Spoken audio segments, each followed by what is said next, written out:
So let's get rocking and rolling. Hey everybody, Johnny Moe here. We're going to be talking about how to make 6 figures in real estate. It's really simple. It's pretty much a mathematical equation. A lot of agents, I've been in this for 17 years, training for about 5 or 6. A lot of agents are looking for the silver bullet. They're looking for the Zillow type websites. They're looking for the pay to play. And it's because a lot of things in this business haven't been brought out to them properly and talked about in depth. And we're going to cover those. If you're watching this on the replay, go ahead and give me a like on the video. Hit the notification, subscribe to the page so you can get other ones like this. And we're going to get rocking and rolling with how to make 6 figures in this business. And it's pretty easy. It's a mathematical equation, which we'll get into in a couple of minutes. First, before I really get going, I want to say this. A lot of people don't look at this as a business. Now, I'm not talking about a small business, self-employed. Get that crap out of your head. Look at the Robert Kiyosaki quadrant, right? We're business owners, and you need to run it like a business. You are the CEO, the operations manager, the vice president, the CFO. You're all of these things. Whether you work for a franchise, an indie broker, or you're on a team, it doesn't matter. Look at McDonald's. You have the corporation up here who owns the land. Then you have the franchisee who sells the cheeseburgers. They got to sell the cheeseburgers according to that person's business model. That's like being on a team or a franchise, but they're still responsible for running their business, their day-to-day, getting their profit, making sure the profit margins are there so they can turn a profit. How are we going to get customers in the door? How are we going to make sure everybody gets hot fries? It's the same thing. We're business owners, and really it's sad that there's not much more training in our industry on business management because SBA says 4 out of 5 small businesses fail. Same thing in our industry. You hear the 87% failure rate. 4 out of 5 is 80%. So we're going to go with what the SBA says for small businesses, and then it can kind of validate what we hear out there in the industry that there's an 87% failure rate. Why? That's the question, and it's $1 million question. Because SBA, I'm just not even going to look at NAR stats or any of that because whatever. We're going to look at the SBA. The SBA says 4 out of 5 small businesses fail. The number one reason is lack of managerial experience, right? Lack of managerial experience. They don't know how to run a business. And that's true. I see it often. And one of those pieces is financial discipline or literacy. And I'm guilty of it. So everything that I'm going to say isn't a bash towards agents, right? It's to maybe hopefully catch you. I speak very, very forward. Let's just call it that. There's not much sugarcoating going on when I talk. And I think there needs to be more of that. And I prefer when people talk to me that there's no BS and you just give it to me straight. Let's just get to the bullet points. Let's find a solution and move on. So every agent in existence has fell victim to what I'm about to say. You get that big fat commission check. I'm going to use 10 grand because it's an easy number for me and I'm not a mathematician. You get a $10,000 commission check. It ain't all yours. You got to take into consideration business expense, taxes, savings, insurances, those types of things, and you get what's left. I'm going to show you a little something that I do with all the agents that I help and train. And this one little piece can really help keep you from getting into hot water down the road, because if you don't pay your taxes, guess what? They're not going to forget about you. They're never going to forget about you. Trust me, been there, done it. During a market crash of 2007, divorced and owed the IRS $52,000. You figure how I got out of that hole. My fingernails still hurt from crawling out of it. But it's because I didn't structure my taxes properly. It's because I didn't structure my businesses properly. And that was when I went down the wormhole of financial literacy and started to look at why agents are failing. We're going to share some of them with you. Everything that I'm sharing with you today is coming out of the Agent Success Kit. Okay, the Agent Success Kit is something that helps a lot of agents around the country. A lot of indie brokers get these and use them for training. It comes with Sales Mastery, which we're not going to get into today. That's a whole segment in itself. But it's got launched, the 8-week program. There's 24 chapters with video in here. Everything, and there's a power planner in there as well. Everything that I'm going to discuss is in that book. We're going to look at it from a 50,000-foot view. Some key topics to help you make that 6-figure and above. make that six figure and above.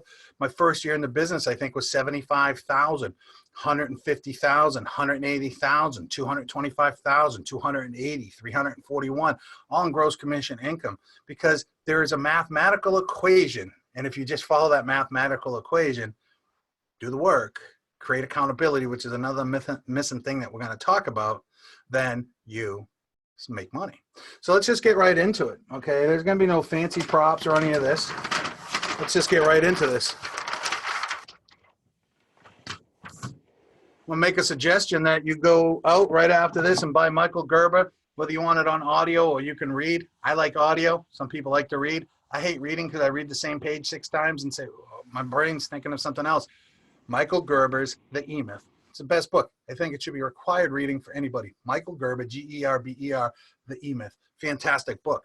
Michael Gerber breaks business down into 3 unique steps, or 3 unique levels: entrepreneur, manager, and technician. Okay, the entrepreneur is responsible for the general well-being, the vision, if you would, or the purpose of the organization. You're all entrepreneurs. You got into this for some reason, right? What is that reason? What is that vision? What is that purpose that you want to do? A manager's job is then to take that vision, put it into an action plan, and hand it to the technician to do the work every single day. Most of us execute here at the technician level all the time. All the time, and we bypass this management level except for maybe once or twice a year when we sit down and do a business planning clinic. So I created a set of principles many years ago at a market center I was training at, and the agents that I was working with had explosive growth because of this. So I'm going to explain it. It might be the very first time that you're ever seeing something like this. And understand it and take some time to let it sink in and resonate, and then come back to it, right? Write these notes down. EMT. Here's a cross section with the M. I created this set of principles called UPAD. U-P-A-D.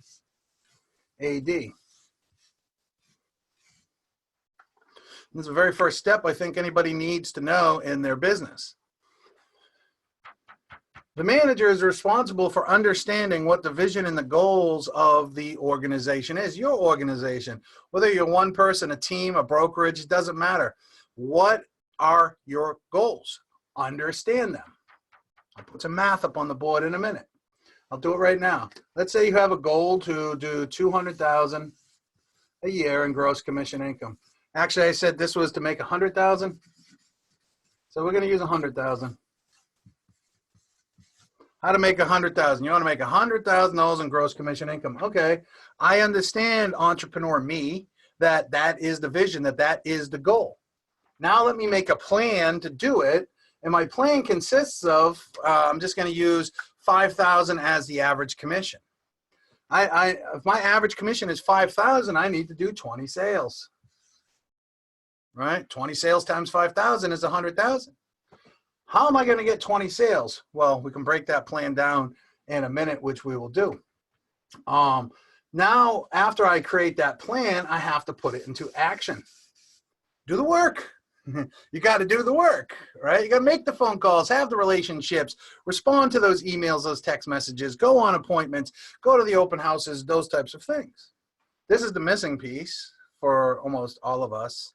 And anybody that's uber successful, and I have been mentored by sharks from the Shark Tank, Jesse Itzler, I got to sit down and talk with him for a while. Prior CFO of Putnam Funds. I've got to talk to a lot of people that have made it on like the 100 million level. Okay. The one thing that they all tell me is discipline and accountability. Hence my tagline is accountability plus discipline equals success. So this one is missing often. So you understand what needs to be done, and we all do. We all have a plan to do it. We all kind of put it into action until there's a free broker open with prosciutto, wine, and cheese, and we got to go running over there to see the house, even though we don't have a client at 1.2 million. We just want the free cheese and socialization. But the discipline is to say, no, I'm not going to that. I am behind on my calls. I need to make X amount of appointments per day. I need, or X amount of conversations per day, X amount of conversations per week. That's the discipline to do it. And listen, man, I don't like to do it. I don't expect you to like to do it. Some of this stuff sucks. It's just redundant. It's boring. I'm more of a big thinker. I want to work on things and stuff like that. But if I know I need to make 10 conversations, I have 10 conversations every single day about real estate, then I need to have the discipline to do it, not go to that wine and cheese unless I'm ahead, called positive gap or negative gap, unless I'm ahead on my numbers. If I have a positive gap, I'm going. If I'm at par or I have a negative gap, then if I'm going to skip out, when am I going to make it up? Because it's got to be made up. And if you get into that habit of always blowing it off, and then you know what happens is now next thing you know, you're minus 10, minus 20, minus 30. Next thing you know, it's the halfway through the year. Currently, we're about 22% throughout the year. Are you at 22% of your goal for the year for income? Right? That's the importance of having numbers. So you understand, you made a plan, you got to do 20 transactions. 20 transactions based upon 30 warm conversations. 30 warm contacts. I'm going to show you two different schools of thought here. Some people say it's 80 conversations for one sale. So if I had to do 80 conversations times 20, that's 1,600 conversations divided by 52. So that means I need to have 30 conversations, two-way conversations every week about real estate. You want to break that down, 30 divided by 5 would be 6 a day. There's your daily action plan, 6 per day. Convos. Two-way conversations about real estate. Now, another way would be to look at this is you need 30 conversations to get one sale. So 30 times 20 equals 600 divided by 52. That's only warm, so you would need 11 per week. That's if you're working your warm database, past clients, sphere of influence, those types of things. Others would say it takes upwards to 100. So if I took 100 times 20, that's 2,000, right? 2,000 divided by 52 equals 38.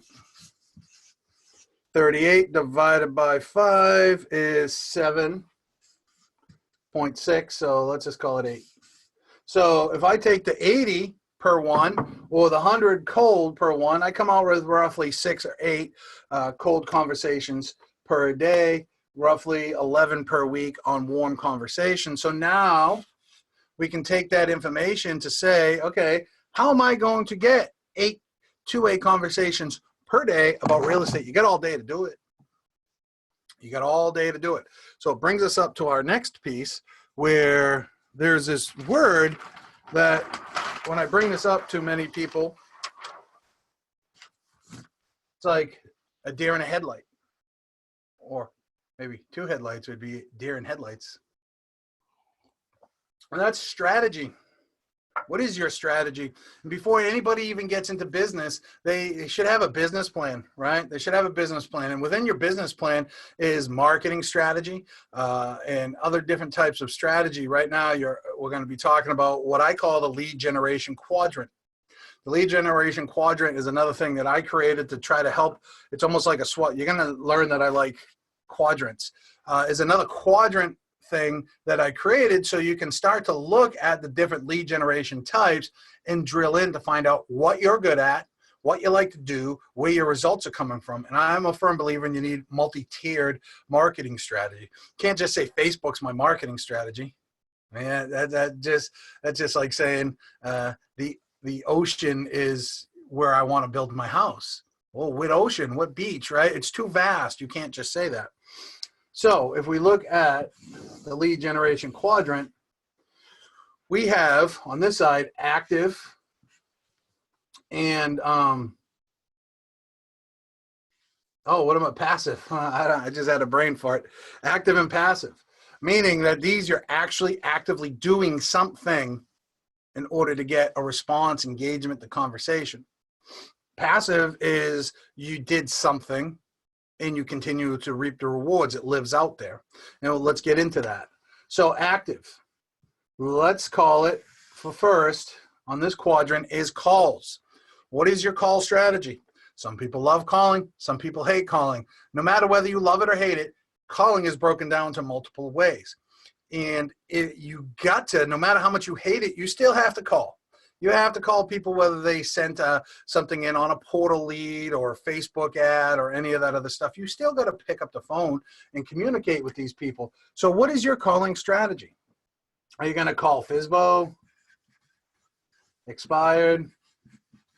When are you going to call your leads, right? Follow-ups, SOI, sphere of influence, past clients, power circle. And we'll get into that. When are you going to call? Let's assume for easy math, you're going to pick 2 hours a day.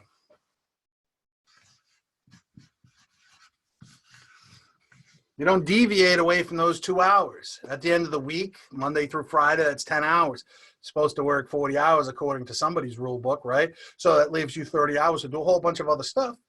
But, you know, most of us don't work 40 hours a week because we're working Saturdays, Sundays as well. So we have calls. When, who, what. Now, my call strategy is I hire ISAs. I'm not calling anymore. I don't call. I call and nurture and confirm appointments. That's what I do. But my ISA does the calling, so I'm able to have 4 hours a day where I don't have to do it. Now, that's a progression that you lead up to. In the beginning, you need to call these people. You need to call expireds, past clients. Here's something Circle Dialing put so much money in my pocket over the years. The house is just listed or just sold. I don't care who lists it. They don't own the neighborhood. I call all around, let them know about the activity in the neighborhood. Public service announcement. And I've gotten so much business that way. Taught my telemarketer how to do it years ago. She did great with it. When she retired, then I brought on the ISAs. They're already good at it, so they're doing that, and they're doing expired calls. So that's my strategy. What's yours? Next is networking.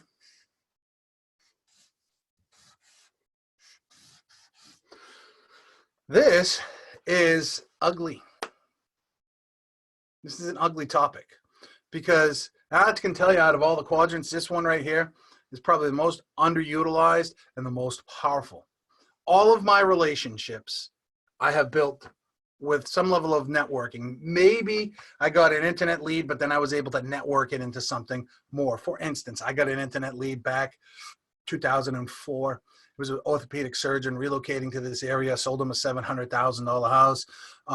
He ended up introducing me to the person that runs the relocation for the hospital. She then gave me multiple other sales, sold another orthopedic surgeon a house, $689,000, resold that a few years later for roughly about the same because they bought at the height of the market crash, came back, and then they bought like a $1.3 million new construction. That came as a result of networking, right? And then I got into that hospital, the Children's Hospital at Dartmouth, and started to do some work with them, sponsorships and everything. Next thing you know, I'm sitting there on the board and being able to meet all these other high-end people in society. That was all through networking. It started with the internet lead, but I was able to turn it into something else. Money is here. Chamber of Commerce, Rotary, start your own BNI or your own local with your Power Circle members, which I'll tell you about the Power Circle in a minute.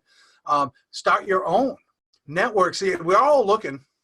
Almost every agent is business to consumer, you the business to the consumer. But the moment that you stop looking as B2B or B2C and you start looking as B2B, business to business, your levels blow up and your exposure blows up and you get more referrals than you can ever imagine. That's not going to happen sitting on the couch. It's not going to happen hiding, right? So we got 2 hours that we're making some phone calls. What if we spent 2 hours a day networking? Let's even call it 1 hour a day. That's 5 hours collectively at the end of the week. That's 1 hour.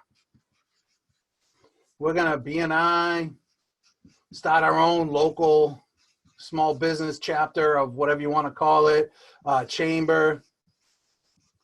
You're also networking with your sphere of influence. Who are they connected to, right? And your past clients, your power circle. What your power circle is, now different people call it different things. I call it the power circle.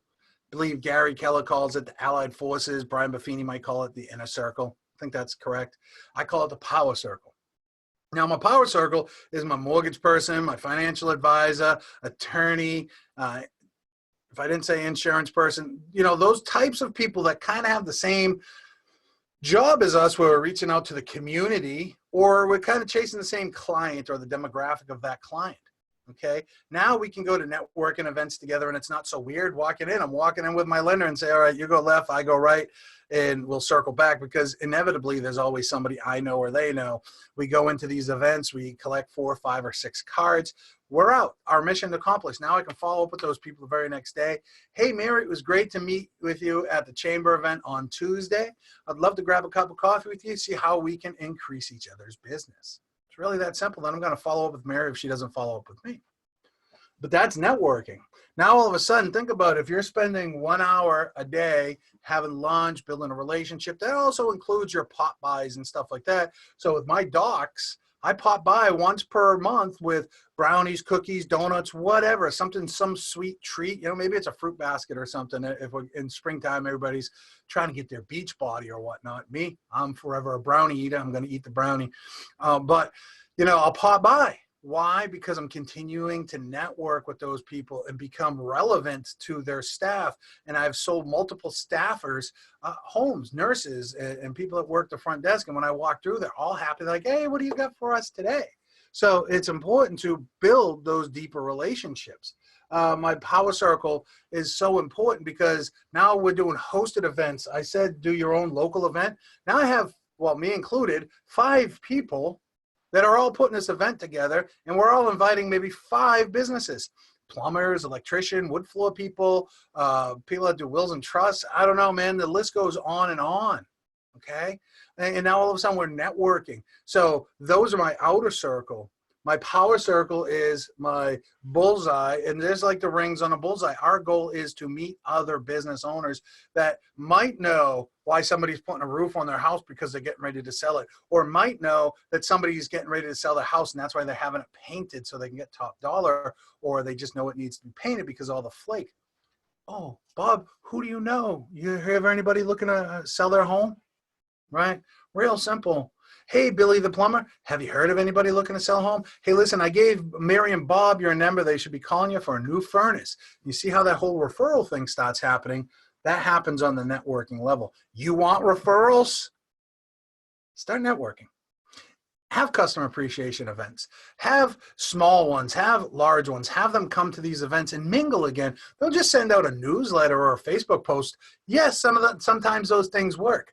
They'd work 10x if you were actually actively involved in doing something, right? They would actually, if you were networking with people, building your worth in the community, would be building something. I'm going to a whole brand new area where I know 1 person and I actually know 2 people now. And I'm starting a whole team down there. We got this massive marketing and social and local marketing campaign that I've been working on for the past week. What we're going to do, broken down to what we're doing every single day. What are, you know, where we're posting, how we're posting, and everything else. Who's involved in our journey. And I'm going to bring networking in with that. I'm also going to be bringing in social media. And social media, it's funny looking at it. It looks like a question mark. Let's fix that. Social media is, again, like the ocean. It's so vast. So vast. And I'm deviating away a little bit. It really should be online, but I'm going to say social media, because online also means like your portals and stuff like that. And I don't push the portals. I have never used them. I was in business before them. I don't pay money. I know people that do, but I would rather build my business handshake to handshake, belly to belly, and then utilize the power that I'm going to tell you about social media right now. So y'all know about social media. Y'all know that we can run ads, boost posts, and yeah, all this stuff, right? But doesn't it make sense to have community pages or groups where you can interact with people, where you control the narrative of what's being posted or the message that is being posted? So imagine that you have a community page. I'll just tell you mine. I'm going to Cape Coral, which is next to Fort Myers. So if there's a Fort Myers community page, and I already got IamFortMyers.com, IamCapeCoral.com. Those are then going to be cross-linked over to my blog. So we're going to be writing blogs that can then cross-link you over there to the community page. I'm also going to be crossing you from different videos that will point you over to the community page. The whole goal, and we're getting 2 or 3 other people that are local that want to build businesses. You most likely are going to be my Power Circle members who are going to contribute to that page. Each person has to post once or twice a week. We're going to share events, because all you got to do is find events locally, copy the link and post it, and all of a sudden all the work's done for you. And you can schedule all this stuff. So now all of a sudden we're going to be bringing news, events, blogs based upon, you know, what's going on in the different market segments and what's going on with legislation locally, what's going on with you know, the financial markets and those types of things. The financial advisor will write one a week. The mortgage person's going to write one a week. Now, all of a sudden, we have this place that we're going to bring people. And then what do I do once per week? Here's a list of all the new homes that just came to the market. Here's a list of all the new construction, which is what we're focused on. Here is a list of all the, on Friday, here's a list of all the open houses this weekend. Oh, by the way, if you know anybody looking to buy or sell, let me know. And you know who's going to be the only agent in there? Me. You stop posting your stuff, I'll just ban you. See you later. Not because I'm a jerk most of the time, because it's my page. Go start your own. Don't try to hijack mine. There's nothing that says I got to let you in, right? I can ban you from the page. I can block you from the group. So now all of a sudden I'm in control of the narrative, and I'm building my own audience. We're in the process of building those now. Think about the power of that. Now think about the power of this. You're networking, so people are seeing you in the community. Since you have a community page that's focused on your community, there's a double whammy. People are going to start seeing you. When you start promoting other businesses, because we're going B2B, business to business, now all of a sudden, we're showcasing businesses once per month. This is the big push, y'all. Facebook is changing. I've been talking about this for 2 years. Now all of a sudden, you start to see other people starting to talk about it. They're catching on, right? Now all of a sudden, you're crossing these two right here.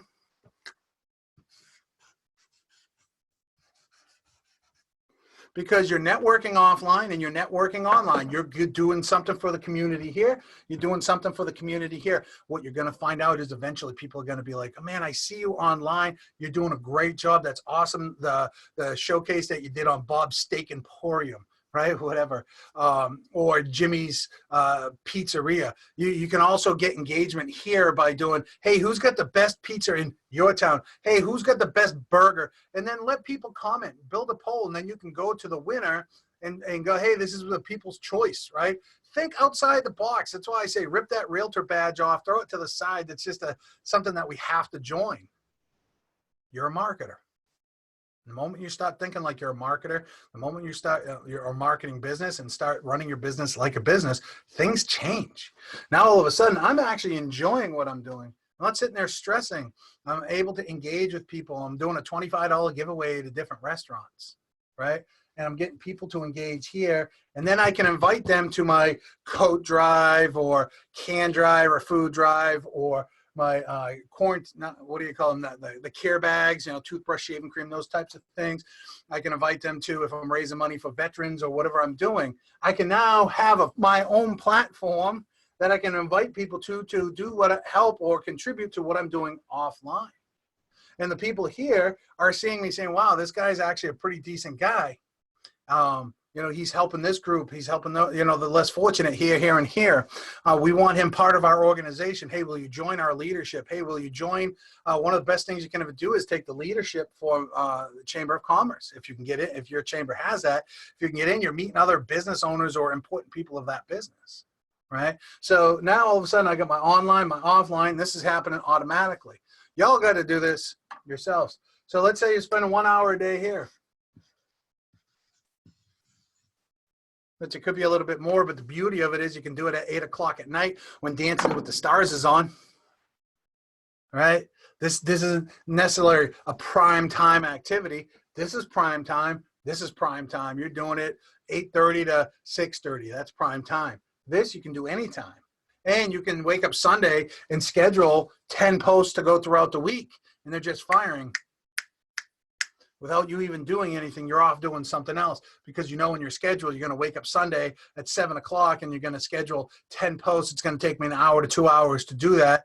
Realistically, it could take you 25 minutes when you become proficient at it. It's something you could actually hand out to a 16-year-old to do too, once you show them how to do it. And now all of a sudden you're out doing other things. that are high yield activities. Let's talk about this one. This one can be good, can not. I just call it traditional stuff. And traditional stuff is postcards, door knocking, ads, right? Print ads, those types of things. I do a whole lot of that. I don't do it, but I'll talk about it. You know, if you're going to do postcards, here's how I would do postcards. And this comes from somebody that I watched when I first got into the business. It was super successful. You have your 1 or 2 or 3 neighborhoods, your farm, if that's what you want to call it. And no matter what you sell or list, they get a postcard. So imagine you did 3 transactions in a month. 3. I did it. I did say it. It's 3. Imagine you get 3 transactions in a month. Then all of a sudden they're getting 3 postcards in a month, right? So now all of a sudden it doesn't matter. They just see you as active, and you're going to start to penetrate that area. I don't do it. I've never had luck with postcards. So I just don't do that one. Door knocking. I know people that make millions of dollars a year door knocking, or bring millions of dollars a year in business into their organization. Again, it's not a thing for me. I'm up in New England. It's either hot or cold up here. There's really not much in the middle. And I'm not going out when it's -7. You know, kind of spread out. We're older and whatever. If I was in an area where I could walk into a neighborhood and it was a tract type of neighborhood, man, I could bang out that whole neighborhood. Everybody's got their, you know, 1/3 acre or 1/4 acre lots. Yeah, I might be apt to do that as long as it's not hot and humid out. But that's a good way to make some money for some people. It's not my thing. Postcards, door knocking, print ads. I would tell you, just don't even spend money on print ads until you get to a point, and that would be more branding. Okay. Social, I also want to talk about, let me jump back to that. So we're done with that. I want to jump back. That's how much I'm into it. I want to jump back to social media. What about YouTube? A lot of people are ignoring YouTube. Where do you live? What if you had a channel dedicated to your community? And not only are you doing the business giveaways, but you're showcasing them over on YouTube. YouTube allows you to put in like 5,000 characters for comments. That YouTube's owned by Google. So if you're focused only on Facebook, you're missing the boat. You're missing the boat. You're missing half the boat.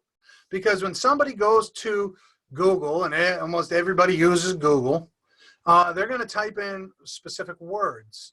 And those words you want to research and their track, so they know how many times those words are typed in.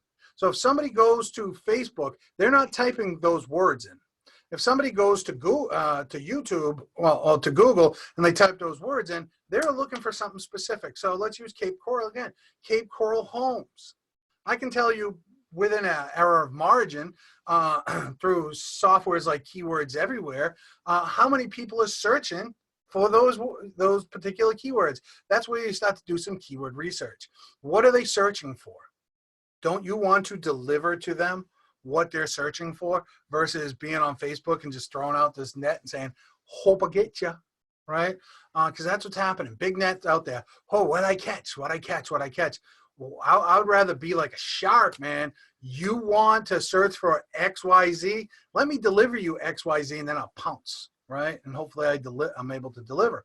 Now, since YouTube is owned by Google, and because Google sits there and translates all the words, you got to use keywords and, you know, keyword titles, these types of things. But when somebody starts to type this in, because Google likes video and the world likes video, you're going to pop up. So you could create a whole strategy on YouTube as well. Now, I'm not saying that's your strategy. I'm not saying any one of these are your strategy. There's pieces from each. You could do just networking and make a lot of money and do none of this other stuff. I know people that do, right? They only do that. I know people doing $30, $40 million a year, just networking, calling their past clients, going to events, basically being the unofficial mayor of a community. I know people that just call and they make a lot of money. They don't like to go networking. I know people that do online social media kind of stuff and they make a lot of money. They don't do some of this other stuff. But if you're able to take pieces from this, right? Build your strategy. I'm laying it out here. You do what you want to do. Now I want to take this for a minute because Hold on, the IRS sheriff is calling me. We got to hang up on him. Very important phone call. Remember this, 2 hours, 1 hour is 1 hour.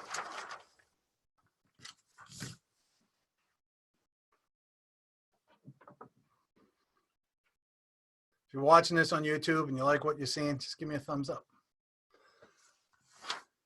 Leave a comment. I answer them all. Let's take a look at this. We start the day at 8 o'clock. We end the day at 6 o'clock. Maybe yours is a little bit different. Well, I'm just going to use that. That's kind of standard. It's 10 hours, but God, I'm not working all those 10 hours. There's a nap in there for me somewhere. Right, usually about right here. So let's say we had from 8 to 10, 2 hours. Oh, by the way, this is called time blocking. Every coach that you ever talk to is going to push time blocking down your throat. This is why it's important. So from 8 to 10, which is 2 hours for the call strategy. And then let's say from 12 to 1, or you could actually do from 5 to 6, 1 hour for networking. Before you go networking, from 4 to 5, you're going to do your social media stuff, which is 1 hour. That leaves a whole lot of time to do whatever you got to do, like appointments, follow-ups, door knocking if you want to. You made your calls in 2 hours. You did your social media stuff. You went on a networking event. However, don't tell me, oh, my appointments are 5. Man, change this however you got to change it, okay? Start thinking globally, not so locally and literally, right? You got to think big. So that leaves me from 10 o'clock to 4 o'clock, which is 6 hours, in theory, to do whatever I got to do or want to do. If I want to go take a nap, I can go take a nap. If I want to take somebody out for lunch, which I suggest everybody eats with somebody who is a potential referral partner, is a referral partner, or a potential piece of business. Or, you can be humble and have lunch with somebody that you just like and want to have lunch with, right? But you always have lunch with somebody. So that leaves you a whole bunch of time for your appointments, doing your open house flyers and all that other stuff. But I would spend between these hours doing this one thing or these couple of things, high yield activities. Open house flyers are a low yield activity. They can be done at night, right? Setting up a campaign, well, maybe you do it during the day if there's nothing else going on, but you can actually do it during the night. And building relationships.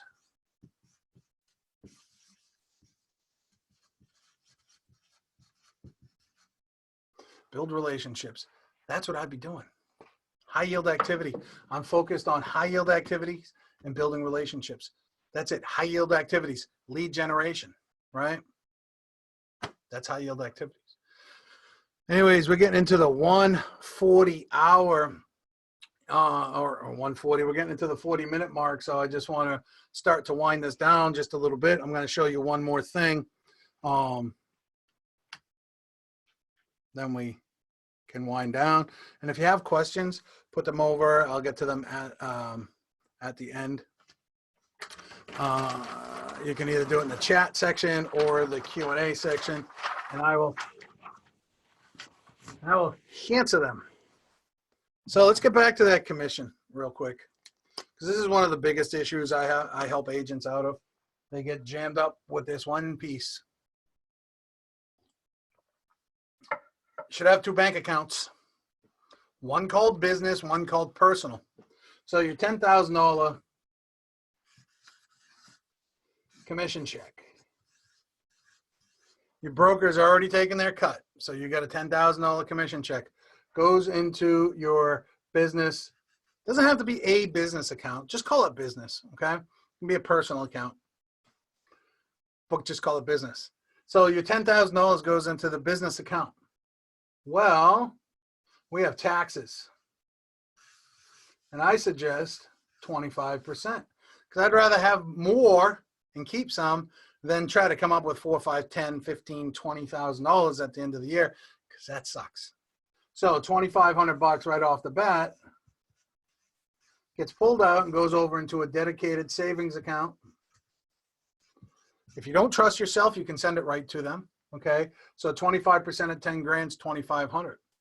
You should be putting away 10 to 15 into any kind of savings or safety net. What I like to do is when I put about 15% away, I put it away, and when that equals 3 months, then I take that and I put it into a mutual fund and I start my 3 months over. Because I want to build wealth. I don't want to spend what I make, which is what the average American does. The average American has less than like $5,000 in the bank. It's actually pretty sad. They spend 107% of what they make because they're leveraged on credit cards. Get out of that. Get out of that rat hole. So $1,000 is going into my safety account. Let's just call it savings, right? 20% is going into my business, is going to be retained in my business account, which is $2,000. That's my operating budget. That's how I'm going to pay my CRM and my ads and all my fancy stuff and taking clients out to dinner, is because I'm funding my business. Now, what do we have? We have 2,000, 4,000, 5,000, 5,500. So that leaves me with 45%, correct? 25, boom, boom, boom. Leaves me with $4,500 into my personal account. That's what I'm paying my personal bills with. The moment you start breaking your checks down, the moment you start doing this, and don't trust me, there's a guy called Michael Michalowicz who wrote a book called Profit First, which is kind of similar to this. You're paying yourself and everything. You got to account for yourself, but you got these other liabilities you got to pay for too. So the moment you look at that and say, oh wow, at $100,000,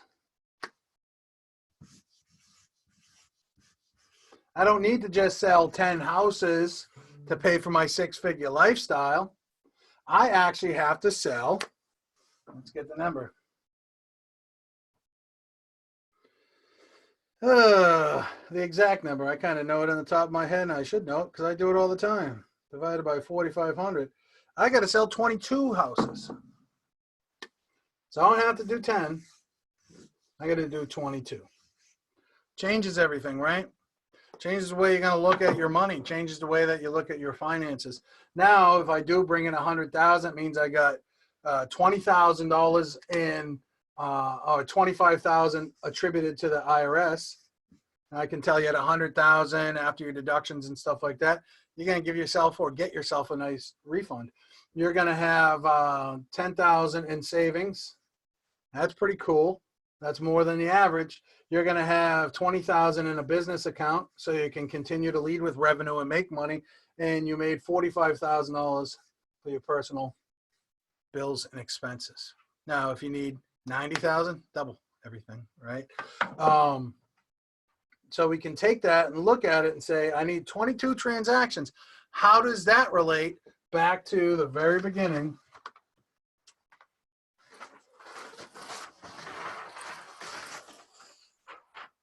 When we were trying to understand, plan, and make an action plan to put into action. So let's come back to that. We need 22 transactions.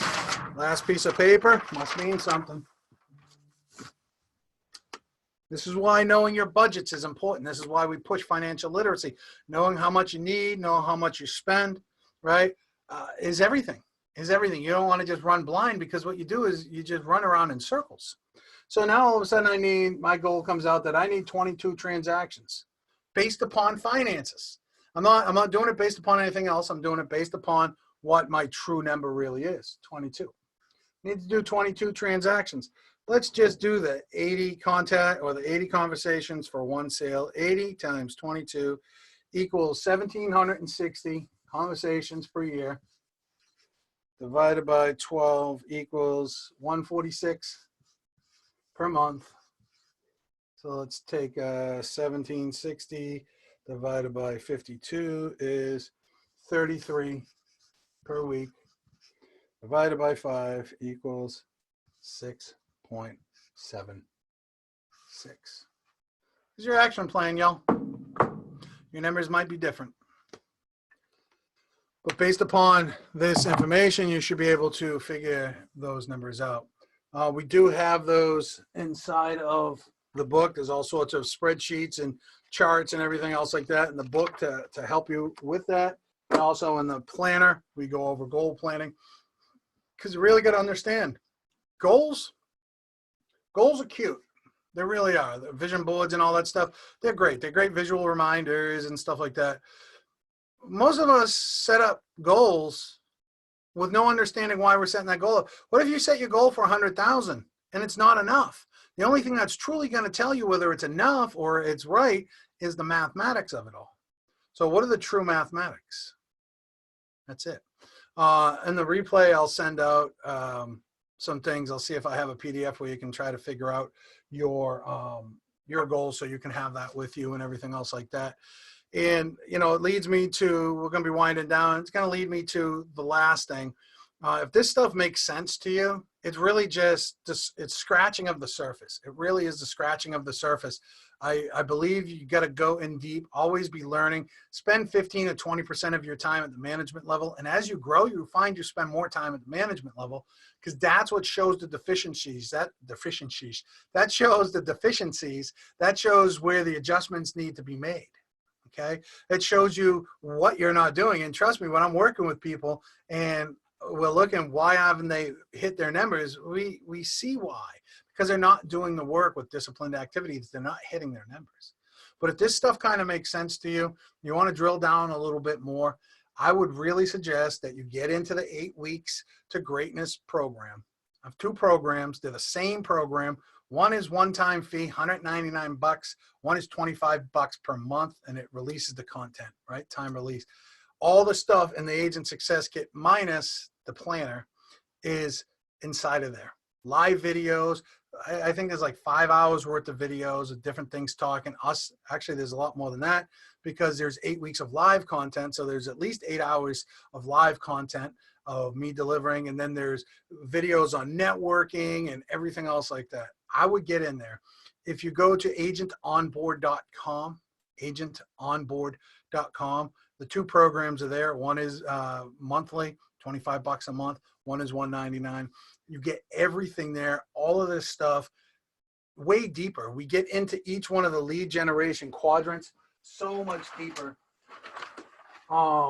We talk about networking so much deeper and the power of networking. We talk about time blocking, the importance of time blocking, and how to do it. We have chapters, 3, 4 chapters each, maybe 5 chapters in some cases, dedicated to these different things. We also share some ideas in there with different systems that we've used that have favorable results.